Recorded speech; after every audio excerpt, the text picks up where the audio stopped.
తెలంగాణలో మనకి పండించే పంటలు ఒక 4-5 పంటలు మాత్రం అధిక విస్తీర్ణంలో సాగు చేస్తున్నారు. అందులో మనకి వరి చాలా ప్రధానమైనది. పత్తి, మొక్కజొన్న, సోయా చిక్కుడు, అలాగే కంది, పెసర, మినుము ఇట్లాంటి పంటలను సాగు చేస్తున్నారు.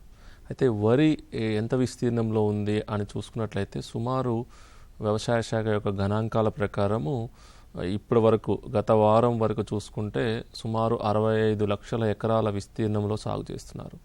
అంటే మన రాష్ట్రంలో తెలంగాణలో చూసుకుంటే పత్తి, వరి ఈ 2 పంటలు మాత్రమే అధిక విస్తీర్ణంలో సాగు చేస్తున్నారు.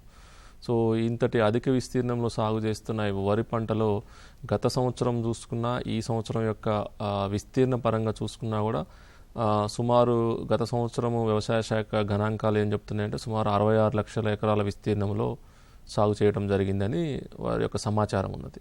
అలాగే ఈ సంవత్సరం కూడా సుమారు 65 లక్షల నుంచి 66 లక్షల ఎకరాల విస్తీర్ణంలో ఈ పంటను సాగు చేయడం